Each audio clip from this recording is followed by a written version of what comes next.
जय श्री कृष्णा। आज शनिवार के दिन आइए सुनते हैं शनि देव की यह कथा।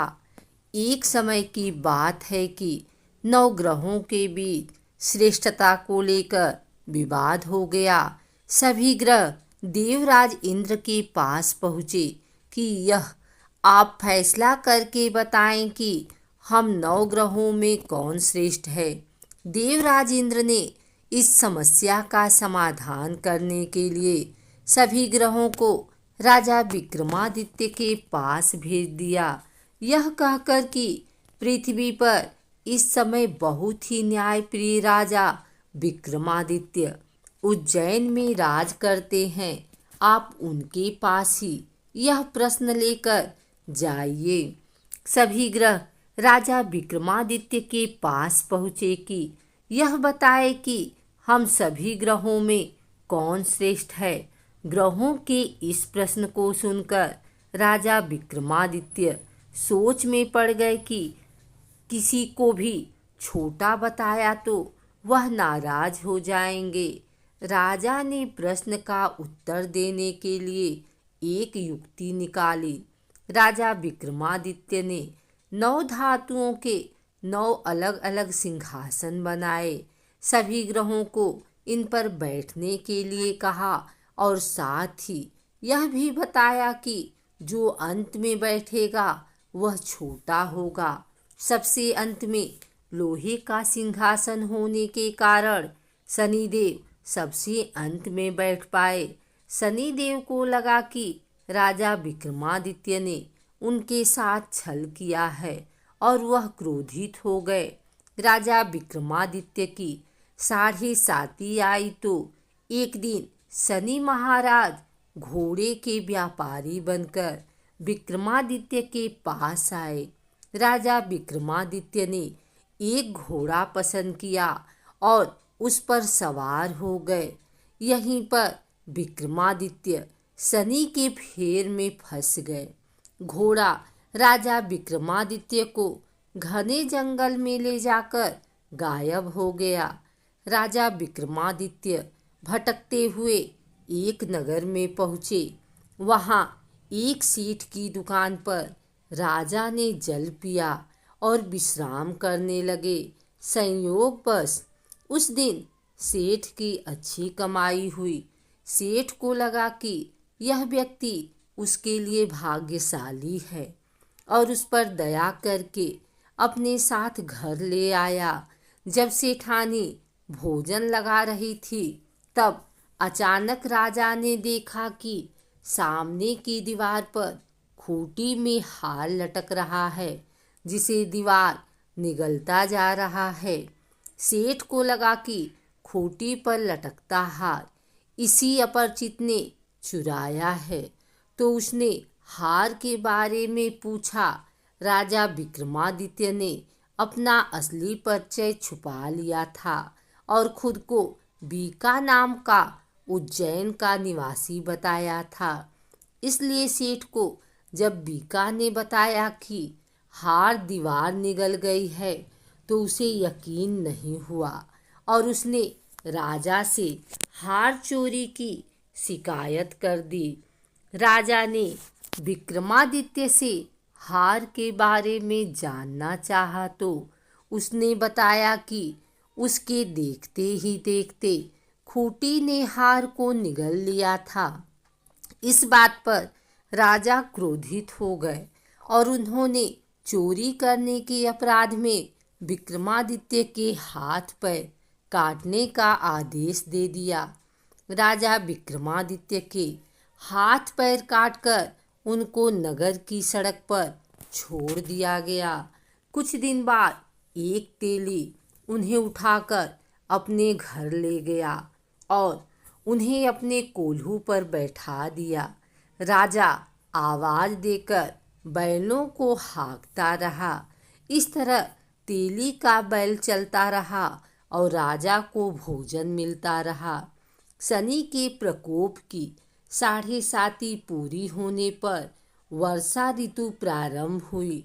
राजा विक्रमादित्य एक रात मेघ मल्हार गा रहे थे, तभी नगर के राजा की लड़की राजकुमारी मोहिनी रथ पर सवार हो उस तेली के घर के पास से गुजर रही थी। उसने मेघ मल्हार राग सुना तो वह मोहित हो गई। राजकुमारी ने दासी को भेजकर गाने वाले को बुला लाने के लिए कहा। दासी ने लौटकर राजकुमारी को अपंग राजा के बारे में सब कुछ विस्तार से बता दिया। राजकुमारी अपाहिज राजा से इस तरह प्रभावित हुई थी कि उसने मन ही मन यह निश्चय कर लिया कि वह अपाहिज राजा से ही विवाह करेंगी। राजकुमारी ने अपने माता पिता से जब यह बात बताई तो वे सभी यह बात जानकर हैरान रह गए।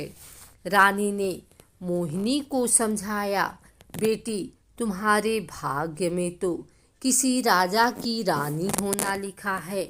ऐसे में तुम उस अपाहिज से विवाह करके अपने पांव पर कुल्हाड़ी क्यों मार रही हो? राजकुमारी तो मन में ठान चुकी थी, अपनी जिद नहीं छोड़ी। अपनी जिद पूरी कराने के लिए उन्होंने भोजन करना छोड़ दिया और प्राण त्याग देने का निश्चय कर लिया। आखिर राजा रानी को विवश होकर अपंग विक्रमादित्य से राजकुमारी का विवाह करवाना पड़ा। विवाह के बाद राजा विक्रमादित्य और राजकुमारी तेली के घर में रहने लगे। उसी रात में शनिदेव ने राजा के स्वप्न में कहा, राजा, तुमने मेरा प्रकोप देख लिया। मैंने तुम्हें अपने अपमान का दंड दिया है। राजा ने शनिदेव से क्षमा करने को कहा और प्रार्थना की, हे शनिदेव, आपने जितना दुख मुझे दिया है अन्य किसी को न देना। शनिदेव कुछ सोचकर कहे, राजा, मैं तुम्हारी प्रार्थना स्वीकार करता हूँ। जो कोई स्त्री पुरुष मेरी पूजा करेगा, शनिवार को व्रत करके मेरी व्रत कथा सुनेगा, उस पर हमेशा मेरी अनुकंपा बनी रहेगी। प्रातःकाल राजा विक्रमादित्य की नींद खुली तो अपने हाथ पांव देखकर राजा को बहुत खुशी हुई। उसने मन ही मन शनिदेव को प्रणाम किया। राजकुमारी भी राजा के हाथ पैर सही सलामत देखकर आश्चर्य में डूब गई। तब राजा विक्रमादित्य ने अपना परिचय देते हुए शनिदेव के प्रकोप की सारी कहानी सुनाई। सेठ को जब इस बात का पता चला तो दौड़ता हुआ तेली के घर पहुंचा और राजा के चरणों में गिरकर क्षमा मांगने लगा। राजा ने उसे क्षमा कर दिया, क्योंकि यह सब तो शनिदेव के प्रकोप के कारण हुआ था। सेठ राजा को अपने घर ले गया और उसे भोजन कराया। भोजन करते समय वहाँ एक आश्चर्यजनक घटना घटी। सबके देखते देखते उस खुटी ने हार उगल दिया। सेठ जी ने अपनी बेटी का विवाह भी राजा के साथ कर दिया और बहुत से स्वर्ण आभूषण, धन आदि देकर राजा को विदा किया। राजा विक्रमादित्य राजकुमारी मोहिनी और सेठ की बेटी के साथ उज्जैन पहुँचे तो नगरवासियों ने हर्षपूर्वक नगर की सीमा पर ही उनका स्वागत किया। अगले दिन राजा विक्रमादित्य ने पूरे राज्य में घोषणा करवाई कि शनिदेव सभी ग्रहों में श्रेष्ठ हैं। सभी नगरवासी शनिदेव का व्रत करें और शनिवार को शनि की पूजा करें एवं शनि व्रत की कथा सुने। राजा विक्रमादित्य की घोषणा से शनिदेव बहुत प्रसन्न हुए। शनिवार का व्रत करने और व्रत कथा सुनने के कारण सभी लोगों की मनोकामनाएं पूरी होने लगी। बोलो शनि देव महाराज की जय।